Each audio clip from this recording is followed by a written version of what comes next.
मेरे चाचा जी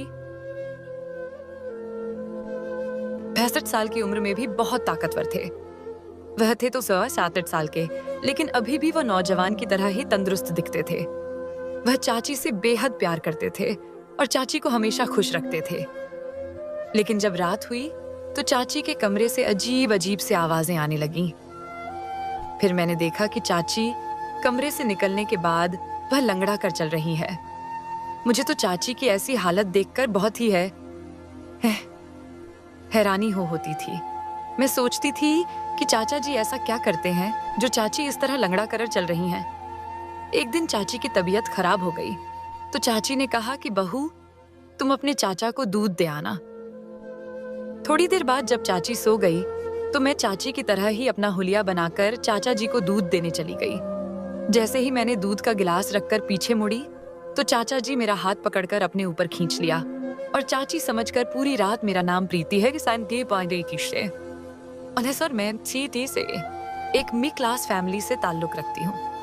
मैं देखने काफी सुंदर हूँ और अभी 18 साल की हूँ। हम अपने माँ बाप के 2 ही संतान थे, मैं और मेरे बड़े भाई सूरज। हम अपने मम्मी पापा के साथ बहुत ही खुश थे। मेरी भाई की शादी 1 साल पहले ही हुआ था, जब से घर में मेरी भाभी आई थी। तब से मेरे मम्मी पापा भी बहुत खुश रहने लगे थे। मेरी भाभी बहुत ही अच्छी थी। मेरे भाई और भाभी में बहुत प्यार था। भाई पास के शहर में एक ऑफिस में काम करते थे। वे जब भी ऑफिस से आते तो हम सबके लिए कुछ ना कुछ खाने के लिए जरूर लेकर आते थे। ये सब देखकर मैं बहुत खुश थी। मैं यही समझती थी कि भगवान ऐसा भाई सबको दे। मेरे मम्मी पापा को भी भाई पर बहुत गर्व था, क्योंकि भाई मम्मी पापा से बहुत प्यार करते थे। मेरी ग्रेजुएशन की पढ़ाई पूरी हो गई थी तो मेरे मम्मी पापा मेरे शादी के लिए रिश्ते तलाशने शुरू कर दिए। अभी कुछ ही दिन गुजरे थे कि एक अच्छा सा लड़का मेरे पापा को मालूम हुआ। पापा ने इस लड़के की छानबीन की तो पता चला कि लड़का बहुत ही अच्छा है। लड़का का नाम आकाश है, लेकिन उसके माता पिता नहीं हैं। उसे उसके चाचा और चाची ने अपने बेटे की तरह पोसा है। लड़का बहुत ही अच्छा है और उसमें किसी तरह का कोई ऐब भी नहीं है।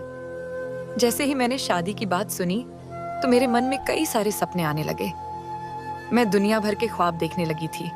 मैं जवान और खूबसूरत थी, इसीलिए मेरे अंदर एक लकड़ा और लड़की के बीच की भावनाएं काफी अच्छे से समझ आती थी।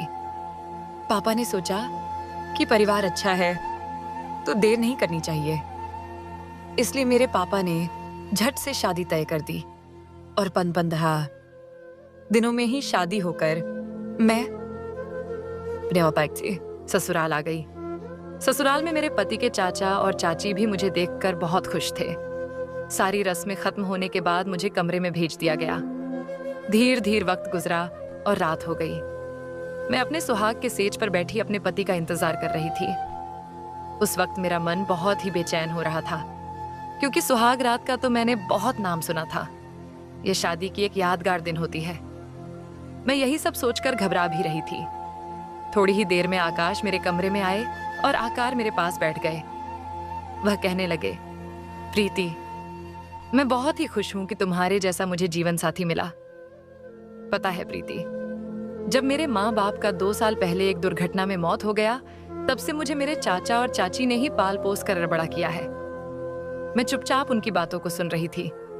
फिर मैंने कहा कि आपके चाचा चाची की अपने कोई बच्चे नहीं है क्या? तब मेरे पति आकाश कहने लगे कि मेरे चाची को बहुत दिनों तक कोई बच्चा नहीं हुआ, लेकिन जब चाचा जी चाची की बहुत इलाज करवाए तब कई साल के बाद वह प्रेग्नेंट हुई। लेकिन जब बच्चा होने का समय आया तो चाची की अचानक तब बीमार हो गई। चाचा फौरन चाची को पास वाले गांव के अस्पताल में लेकर गए तो चाची को देखने के बाद डॉक्टर ने कहा कि दोनों में से किसी एक को ही बचाया जा सकता है। उस वक्त चाचा को कुछ समझ नहीं आया तो उन्होंने कह दिया कि चाची को किसी तरह बचा ले। उस वक्त चाची की जान तो बच गई, लेकिन डॉक्टर ने कह दिया कि वह अब कभी मां नहीं बन सकती। यह सुनकर चाची और चाचा बहुत बड़ी सदमे में चले गए। इस सदमे से मेरे चाचा और चाची काफी दिनों तक नहीं निकल पाए। फिर कुछ दिन बाद मेरे मम्मी पापा का एक दुर्घटना में मौत हो गई। तब से वह मुझे अपने बेटे की तरह ही प्यार दिया। मैं जितना भी कर लूं, लेकिन मैं अपने चाचा चाची का एहसान कभी नहीं भूल सकता। इतना कहते कहते मेरे पति आकाश की आंखों में आंसू आ गए और वह बहुत दुखी लग रहे थे। फिर मैंने कहा कि आप इतना परेशान मत हो, ये मैं भी उनका बहुत ही अच्छे से ख्याल रखूंगी। उस वक्त उनके इस बातों से ज्यादा मुझे अपनी जज्बात का ख्याल आ रहा था। मैंने अपने पति का हाथ पकड़ा और फिर कहा कि यही सब बातों में रात गुजारना है। क्या आज हमारी शादी की पहली रात है? इतना कहते ही वह मेरा हाथ पकड़े और मुझे अपने बाहों में भर लिए। और फिर मैं भी तो इसी पल का इंतजार कर रही थी। जैसे थोड़ी देर हुई कि आकाश थक कर मुझसे दूर हो गए। वह 10 मिनट भी ठीक से नहीं टिक पाए। यह सब देखकर मैं अंदर ही अंदर जलने लगी।